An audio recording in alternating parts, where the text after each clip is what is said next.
ጥንቃቄ መደረግ መቻል ሌላ ባዕድ ነገር እንዳይገባ እንዳለ ብዙ በቃ ተደፍኖ በዚህ በምን ምድር የሚባለው የሚቀባቡት ነገር እንደ ዱቄት አይነት እና እንዲህ ካህኑ እንዲህ ሲቀባ በእጁ እንደዚህ የሚነሳ ነገር አለ። ብዙ ነገር ቀለም መቀባት፣ ሰውነትን ማራቆት ቤተክርስቲያን እንደዚህ አታዘዝም። ይሄ ስህተት ነው። ስለዚህ እንግዲህ ልጅን ነው የሚለው አይደል መጽሐፈ ምሳሌ 22:6 ላይ ልጅን የሚሄድበትን መንገድ አስተምረው በሸመገለም ጊዜ ከዚያ ፈቀቅ አይልም አይደል። ምእመናን፣ ካህናት፣ ሰባኪያነ ወንጌል ኦርቶዶክሳዊ ጾታ ትምህርት ላይ በኮርስ ብቻ ሳይሆን በህይወት ማስተማር ይገባል። መንገዱን እንዳይስቱ ማለት ነው። ይሄ ወደዛ እንዳይሆን እንግዲህ ከእግዚአብሔር የሚለየንን የሰናኦርን ግንብ መገንባት የለብን አይደል። እግዚአብሔርን የሚለየን የሰናኦር ግንብ አንዱ ይሄ ነው። ጋብቻን በተለየ ያልሆነ ቦታ መፈጸም እና ቤተክርስቲያን በንስሐ አባት ምክራቸውን እንዲያገኙ ቁጥጥር ማድረግ አለባት። ለምሳሌ ሂሳብ ክፍል ሄዶ ቅድም እንደተባለው ከፍሏል፣ አዎ ገሌ ሊያገባ ነው ከፍሏል፣ ደረሰ እንደዚህ ሲሉ አንዳንድ ጊዜ ማን ነው ያ ሰው እንዴ? በጣም መመለስ መቻል አለበት። የቀኖና ጊዜ ያስፈልጋል። ጨርሰው ቀኖናቸውን ሲመጡ ፍትሐ ዘወልድ ተደግሞ በስርዓት ነው መግባት ያለባቸው ወደ ቁርባኑ ወደ ተክሊሉም የሚገቡ ከሆነ መጀመሪያውን ከመጡ ማለት ነው። እንግዲህ የመጀመሪያው የመፍትሄ ሐሳብ ባለማወቅ ስንተገብረው ከሆነ እግዚአብሔር ይቅር ይበለንና ከዚህ በኋላ ግን እንወቅ ነው አይደል? በድፍረትም አይደል ለዛሃለፈ ስሬት ወለዘይ መጽቅበት አይደል? አሁን እድል ስላለ ወደ ቤተክርስቲያን የሚያጸኑበት ጊዜ ስላለ ያን ስርዓቱን አውቀን ጥንቃቄ ማድረግ አለብን፣ መመለስ መቻል አለብን። ሁለተኛው ትዳር የድህነት መንገድ ነው። በነገራችን ላይ የድህነት መንገድ ነው፣ መጽደቂያ ነው፣ የመንግስተ ሰማያት አረቦን ነው፣ መያዣ ነው ትዳር። እንደዚህ አይነቱን እኮ ነው አሁን እንትን እያልን ያለ። ስለዚህ ምን መሆን አለብን? በክርስቶስና በቤተ ክርስቲያን ያለው ፍቅር ያለው አንድነት በባልና በሚስት ሊገለጽ ነው፣ አንድ ሊሆኑ ነው። በክርስቶስ ስጋው ደግሞ አንድ መሆን መቻል አለባቸው። ከውጭ ከሆነ አንድ ሳይሆኑ ሁለት እንደሆኑ ይጀምራሉ፣ ሁለት ነው በዛው ይለያያሉ። አብረው ይኖራሉ፣ ግን አንድ ያልሆኑ አብረው መኖር። እሱም በሌላ ህይወት ነው፣ ሌላም ድብቅ ነገር ሊኖር ይችላል፣ እሷም ሌላ ነገር ሊኖር ይችላል። ምክንያቱም በንስሐ ቢሆንስ ኖሮ ታጥበው አንድ ሆነዋል። እንዲሁም ለምሳሌ ለሙሽሪት ሌላ የንስሐ አባት ከነበራት ከጋብቻ በፊት ለሙሽራው ሌላ የንስሐ አባት ካለው መጠቃለል አለባቸው። ተሰናብተው ከአንደኛው ካህን ወደ አንደኛው መሰብሰብ አለባቸው፣ ስርዓተ ጋብቻው ሲፈጸም ማለት ነው። እስከዚያ ድረስ ቤተክርስቲያን የረቀቀች ናት። ስለዚህ ከኃጢአት ይልቅ ልምድን ፍራ ይላል አይደለ ማር ይስሐቅ። አንዳንዴ ልምድ በጣም አንዳንዴ ኃጢአትን በንስሐ ልንመልሰው እንችላል። ልማድ ግን ከባድ ነው። ስለዚህ ያንን መውጣት መቻል አለብን። የነፍስ አባቶች ለተጋቢዎች ቅድመ ጋብቻ፣ ጊዜ ጋብቻና ድህረ ጋብቻ ትምህርት መስጠት መቻል አለብን። እውነት ለመናገር ይሄንን አሁን ማድነቅ አለብን። ጥሩ የሚሰሩ አባቶች አሉ፣ እጅግ የሚደነቁ ማለት ለምሳሌ ስለ ሱስ፣ ስለ ቅድመ ጋብቻ፣ ስለ ልጆች አያያዝ፣ ስለ ቤተሰብ አመራር ለብቻ ፕሮፌሽናሎችን የቤተክርስቲያን ልጆች የሆኑትን እየጋበዙ የሚያስተምሩ አባቶች አሉ። ይሄ ተጠናክሮ መቀጠል አለበት። ለመኖርም ለመባረክም እውቀት ብቻውን ሳይሆን ወደ ጥበብ ስለሚመራ ጥበብ ደግሞ እግዚአብሔር ስለሆነ ወደዛ እንዲመራን በእውቀት መታነጽ አለብን እላለሁ። መልካም። እርሱ እነዚህ ሶስት ሐሳቦች ላይ ጨምረው እንዲያጠቃልሉ ትፈልጋለሁና ያው ቅድም እንዳብራራ ነው መጀመሪያ ተጋቢው ሲመርጥ የንስሐ አባት ራሱ ሲመርጥ ከተሳሳተ ገደሉ ይዞት ነው ማለት ስተቱ ወደ ገደል ነው የሚከተው። ማንን መምረጥ አለበት የሚለውን ሁለተኛ ነገር ደግሞ ራሳቸው ተጋቢዎች ኃላፊነታቸውን ከመወጣታቸው መጽሐፍ ቅዱስ እንደሚመሰክርላቸው ዘካርያስና ቅድስት ኤልሳቤጥ ሁለቱም በእግዚአብሔር ፊት ቅዱሳን ነበሩ። ከዛ ማንን ወለዱ? ጌታውን ሊያጠምቅ የሚችል ቅዱስ ዮሐንስን ወለዱ። ዛሬ ቤተክርስቲያን እንዲሆነች የሆነ ቄስ እንደዚህ በዚህ ቦታ እንዲህ አደረገ ሲባል እኮ ነገ ቤተክርስቲያንን ሊያገለግል የሚችል ዲያቆን፣ ቄስ፣ ጳጳስ የሚወጣው እኮ ዛሬ ምእመናን ባልሰሩት ቤት ውስጥ አይደለም። ነገ ቤተክርስቲያን የነገዋን ቤተክርስቲያን የሚያሳስበው የክርስቶስን ሕግ ወዳለው የሚል ይሄ ኃላፊነት አለበትና ከሰው ራሷ ቤተክርስቲያን ጌታችን መድኃኒታችን ኢየሱስ ክርስቶስ ሲያስተምር በወንጌል ለምሳሌ ለራበው ሰው ሂድና ሙቅ ብትሉት ምን ይጠቅመዋል ይላል።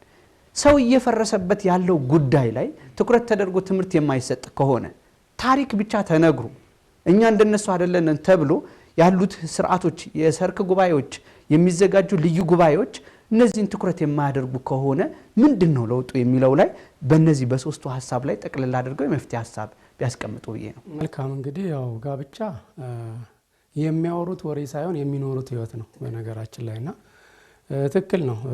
አማንያኑ የንስሐ አባት አመራረጥ ላይ በእርግጥ ሊቸገሩ ይችላሉ እኮ ማን እንደሆነ አያውቁም።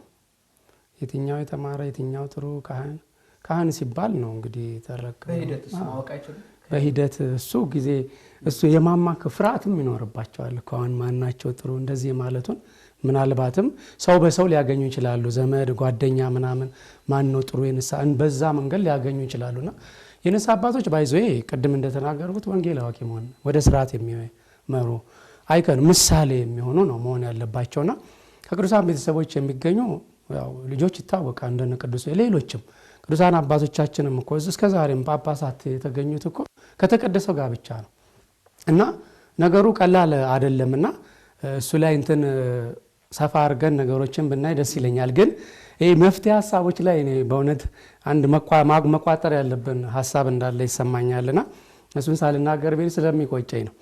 ምንድነው እንግዲህ ያው ችግር ተነስቶ መፍትሄ ሳያስቀምጡ መሄድ በራሱ ችግር ነው።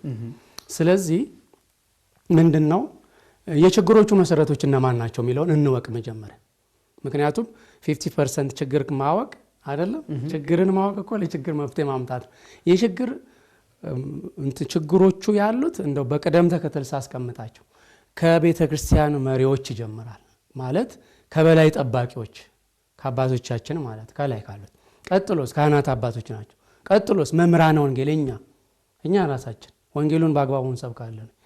አራተኛ ደረጃ ነው የምእመናን ችግር ያለው በአራተኛ ሃይራርኪ ላይ ነው መቀመጥ ያለበትና ይሄ ነውና ከመጽሐፍ ቅዱስም አንፃር ስንመለከት መፍትሄዎችን እናገኛለን። ሁለት ጥቅስ ብቻ ነው ማስቀመጥ። አንደኛው ሐዋርያው ቅዱስ ጳውሎስ በአንደኛ ቆሮንቶስ በምዕራፍ 14 ቁጥር 40 ላይ በእናንተ ዘንድ አለ ሁሉ በስርዓት ይሁን አይደል? አለቀ። ሁሉ በስርዓት ይሁን ካለ ቤተክርስቲያን ለእያንዳንዱ ነገር ስርዓት፣ የቅዳሴ ስርዓት አላት፣ የጥምቀት ስርዓት አላት፣ የምን ስርዓት አላት፣ የጋብቻም ስርዓት አላት። በስርዓት ይሁን። እግዚአብሔር እኮ ፍጥረታትን ፈጥሮ አልተወም፣ በስርዓት እንዲመሩ ነው ያደረገው። ፀሐይ እኮ በስርዓት ነው የምትወጣው የምትገባው። ነፋስ የሚነፍሰው በስርዓት ነው። መሬት የምትንቀሳቀሰው በስርዓት ነው። ሁሉ ወንዙ የሚፈሰው በስርዓት ነው። የሰው ልጅም ደግሞ በስርዓት መመራት አለበት። ክርስቲያንን አማንያንን ካል በአብ ወልድ መንፈስ ቅዱስ ተጠምቄ የኢትዮጵያ ኦርቶዶክስ ተዋሕዶ እምነት ተከታይ ነኝ ካልን በስርዓት ነው መመራት ያለ። መሪዎችም ነን ካል በስርዓት ነው መመራት ያለብንና ስለዚህ መሪዎች በስርዓት ይምሩ፣ ተመሪዎችም ደግሞ ለስርዓቱ ተገዢ ሆኑ። ይሄ ነው አንደኛ መፍትሄ። ሌላኛው ቅዱስ ዳዊት የተናገረው በመዝሙር 19 ቁጥር 8 ላይ የእግዚአብሔር ስርዓት ቅን ነው ይላል፣ ልብንም ደስ ያሰኛል። አለቀ። የእግዚአብሔርን ስርዓት እንግዲህ የቤተ ክርስቲያንን ስርዓት እንደ አጥፊ፣ እንደ ኮናኝ፣ እንደ ምናምንቴ፣ እንደ ትንሽ ነገር አድርገው የሚያዩ ሰዎች በዚህ ጥቅስ ይማሩ። የእግዚአብሔር ስርዓት ቅን ነው። ለምሳሌ ጾሙ ሲለን ለቅድስና ነው፣ ጸልዩ ሲለን ለቅድስና፣ በቅዱስ ጋብቻ እኔ ባለሁበት ጋብቻ ፈጽሙ ሲል ለተቀደሰ ዓላማ ነው። ምድርን ስንጨርስ በሰማይ የምንኖርበት ህይወት ስለሆነ የተቀደሰ።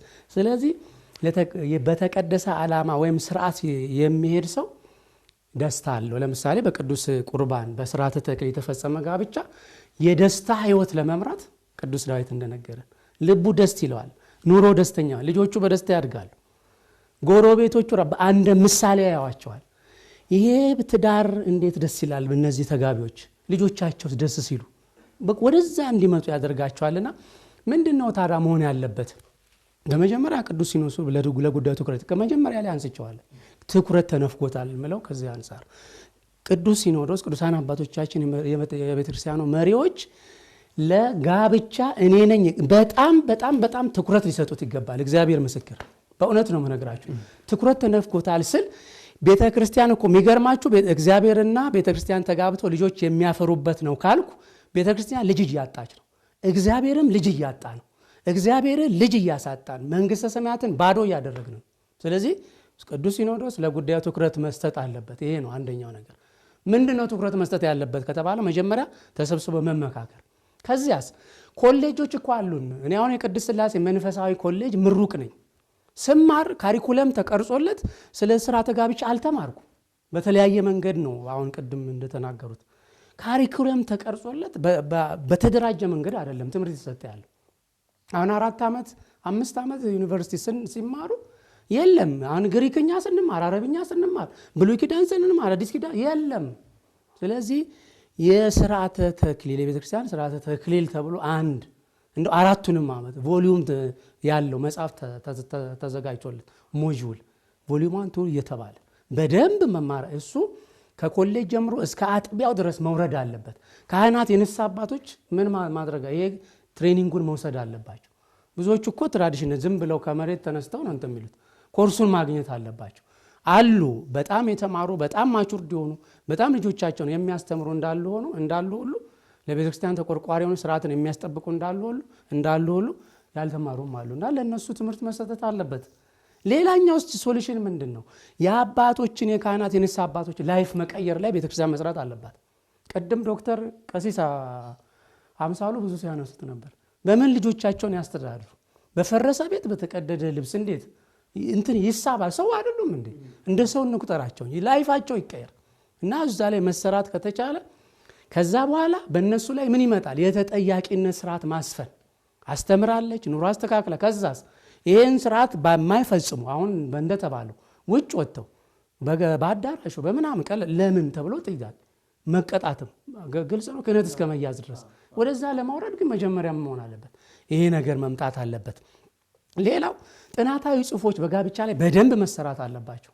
በደንብ ተሰርተው በእናንተ ሚዲያ በማህበረ ቅዱሳን በኢኦቲሲ በተለያዩ መለቀቅ አለባቸው።